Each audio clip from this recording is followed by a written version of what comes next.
Let me tell you about the day the president of our HOA tried to steal my restored Rolls Royce. No, seriously, she really thought she could just slap a tag on it and call it community property because of her status.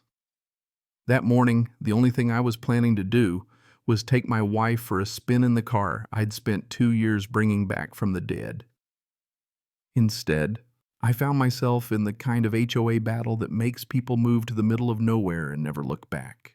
You ever have one of those moments where you realize you're in a showdown before you've even finished your coffee? That was me standing in my driveway, grease under my nails, sipping from a mug, while my wife Pam admired the shine on that '62 silver cloud.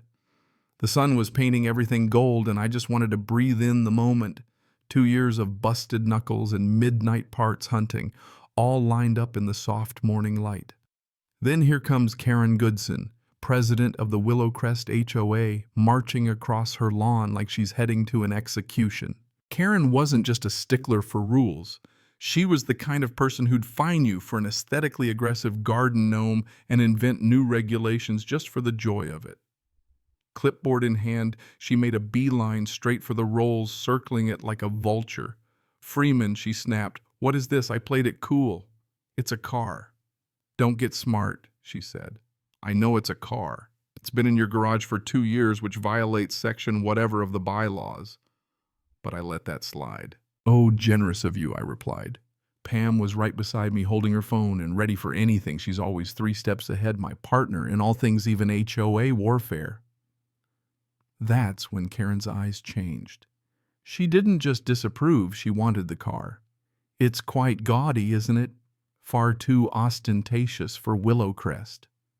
It disrupts the visual harmony," she sniffed. Pam piped up, "I think it's gorgeous." And Ron restored it himself. Karen dismissed her with a wave, irrelevant. "The fact is, it's here. It's on community-adjacent property and falls under the purview of the HOA. I almost spit my coffee out. "Karen, it's my car. I have the title, the registration, and the scars to prove it." She actually smiled, if you can call it that, and pulled out this huge yellow tag from her pocket, "Property of Willowcrest HOA." She zip-tied it to the Spirit of Ecstasy hood ornament like she was marking a stray dog. There, she declared, "This vehicle is now officially community property. My status grants ownership. It'll be the lead car in our Founders Day parade." For a second, I thought maybe I was dreaming. But there it was, a hideous plastic tag on my masterpiece, and a HOA president on a power trip for the ages. Pam kept recording steady as a rock. "What are you going to do?" she asked as Karen strutted off. "War's just been declared," I muttered, already planning my counterattack.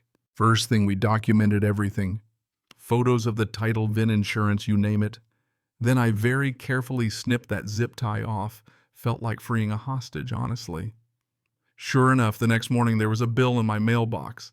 $500 for removal of HOA signage, and another $500 for non-compliance with board directive. And a threat if I didn't pay up and surrender the car within 48 hours, they'd tow it as abandoned property. I laughed so hard I almost choked. The only thing abandoned around here was Karen's grip on reality. Pam and I set up cameras everywhere, porch, driveway, even the planter box. We were ready for anything, and we didn't have to wait long. Right before the deadline at dawn, a rusty old tow truck rattled down the street.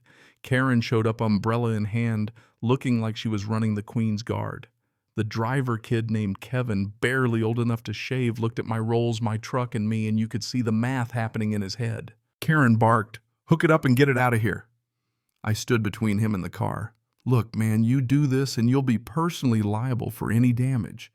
This is my car on my property, and I promise you a lawsuit if you scratch it." Kevin hesitated.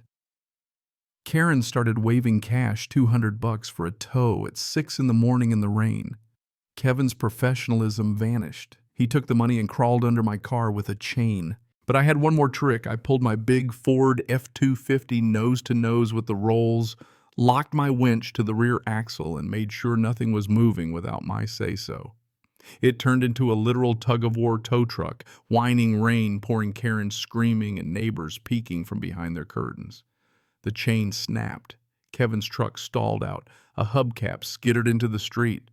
And Kevin, bless his heart, threw the cash back at Karen and drove off in a puff of black smoke, swearing he'd never do HOA work again. Karen was humiliated, soaked screaming, and left holding a broken dream and 200 soggy bucks. But I knew she wasn't done. Sure enough, that night around 1 a.m., our power went out. Only our house, not the whole block. Pam and I crept to the window phones ready and saw two big guys, her cousins, as it turned out, hop the fence. They tried to open the gate and push the car out, but I ambushed them with a flashlight and locked one inside the yard, the other outside. Pam filmed everything. I even handed the guy inside a juice box and told him to relax while I called the cops. The cops rolled up, took one look at our footage and evidence cut, breaker bolt cut marks, footprints and all, and arrested Karen's cousin for trespassing. When they asked about Karen, the guy folded fast. She'd paid them $100 each to steal my car in the middle of the night. Now, if you've ever fought an HOA, you know legal trouble alone won't end the reign of a neighborhood tyrant. You have to win over the neighbors, too. So Pam and I turned up the petty. Cupcakes at the bake sale with "not yours" in red icing chalk on the curb. Private property, please don't steal. And every time Karen opened her mouth at a sidewalk chat, I'd give the rolls a little honk. She hated being mocked more than anything. But the real show was yet to come, the annual HOA meeting. Pam and I spent days building an airtight case titled Venn photos, threatening letters, police reports, and the damning videos, Karen tagging the car, the failed tow, her cousins breaking in, and a cherry on top, night vision footage of Karen herself trying to steal my license plate before the break-in. We also dug into the money. Pam found that Karen had paid her cousin $10,000 of HOA funds for a fake parade consultant gig. The treasurer, Arthur, finally grew a spine and confirmed it in front of the whole community. The HOA meeting was wild. I stood up with my laptop and played the greatest hits of Karen's chaos. Every neighbor in the room saw the truth. They shouted her down. The board voted her out on the spot. Right as the vote ended, the cops came in with a warrant, cuffed her, and led her out in front of the whole neighborhood. People cheered.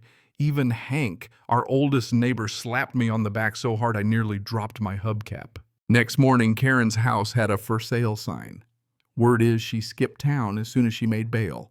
The charges stuck. The neighborhood was finally peaceful, and Pam and I finally took that drive in the Rolls sun-shining, engine purring, nothing but open road ahead. As we rolled past Karen's house, I gave a little polite honk, a quiet goodbye to the queen of petty tyranny. Here's what I learned. Bullies bank on you being too tired or scared to stand your ground. Sometimes you don't need lawyers or shouting matches. You just need the truth, a camera, a good partner, and the guts to say, no, this is mine. And if you ever find yourself up against a Karen with a clipboard, remember, there's always another way to win. What about you? Ever had to fight for what's yours? Who's the real villain in these HOA battles? Let me know below. And hey, if you've got a story, I want to hear it. Hit subscribe. If you think the good guys ought to win sometimes, because today in Willowcrest we did,